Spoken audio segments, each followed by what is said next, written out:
ខាងពីគីថៃបាទខាងពីគីថៃនេះបាទនេះរូបភាពដែលខាងថៃហើយបាទហើយខាងនេះរូបភាពថៃផងដែរដែលបានឲ្យដឹងក្នុងពេលនេះបាទហើយបើមានរូបភាពមួយទៀតដែលខ្ញុំចង់បង្ហាញប្រិមិត្តផងដែរបាទរូបភាពនេះបាទរូបភាពនេះគឺខាង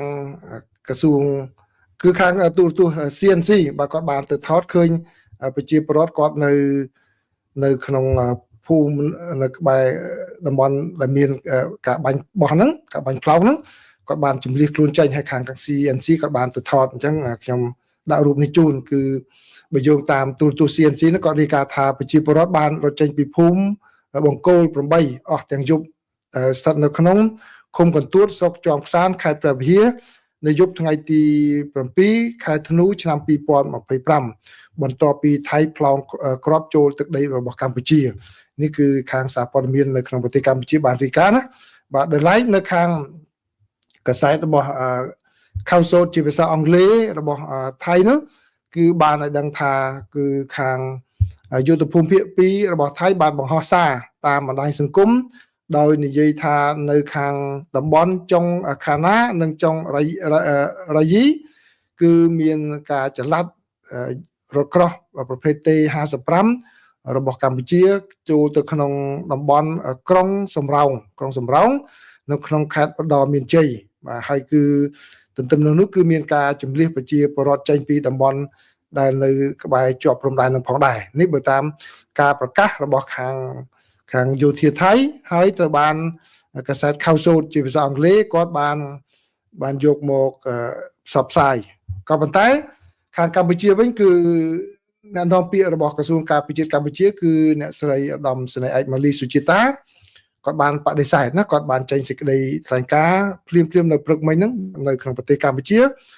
អ្នកស្រីបានមានប្រសាសន៍ថានៅវេលាយប់ថ្ងៃទី7រំលងអាទិត្យចូលថ្ងៃទី8ខែធ្នូនេះក្រសួងការពារជាតិនៃប្រទេសកម្ពុជានឹងបានកត់សម្គាល់ឃើញថាពេកផ្លូវការរបស់ភូមិភាគពីថៃនឹងមានសកម្មភាពផ្សាយព័ត៌មានដែលខាងកម្ពុជាចាត់ទុកថាជាព័ត៌មានคล้ายគឺខុសពីការពិតគឺបើតាមការលើកឡើងរបស់កម្ពុជាគឺការលើកឡើងនេះបាទដើម្បីជាចេតនាក្នុងការបំភាន់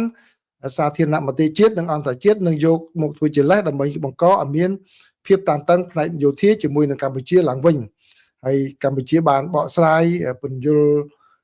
នៅចំណុច2ដូចថាទី1គឺការលើកឡើងរបស់ពេកផ្លូវការរបស់យុទ្ធភូមិភាគ2របស់ថៃហ្នឹងនឹងបណ្ដាញសារព័ត៌មានថៃមួយចំនួនដែលថាកម្ពុជាចល័តអាវុធធុនធ្ងន់ទៅតាមបណ្ដោយព្រំដែនកម្ពុជាថៃគឺជាព័ត៌មានមិនពិតអញ្ចឹងកម្ពុជាបានបដិសេធហើយទី2គឺកងកម្លាំងកម្ពុជាមិនបានធ្វើសកម្មភាពណាមួយដែលរំលោភបំពានលើកិច្ចព្រមព្រៀងបទច្បាញ់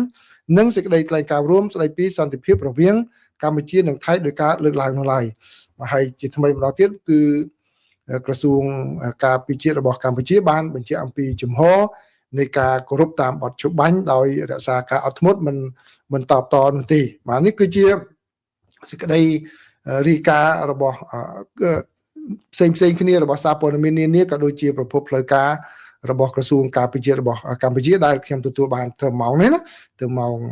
8ព្រឹកជាងម៉ោងនៅក្នុងប្រទេសកម្ពុជានឹងបើមានអ្វីថ្មីជាផ្លូវការចាំខ្ញុំជម្រាបជូនប្រិមិត្តជាបន្តទៀតផងដែរបាទអញ្ចឹងនេះគឺជាការវិវត្តនៅក្នុងតាមតំបន់ព្រំដែនរវាងកម្ពុជានិងថៃ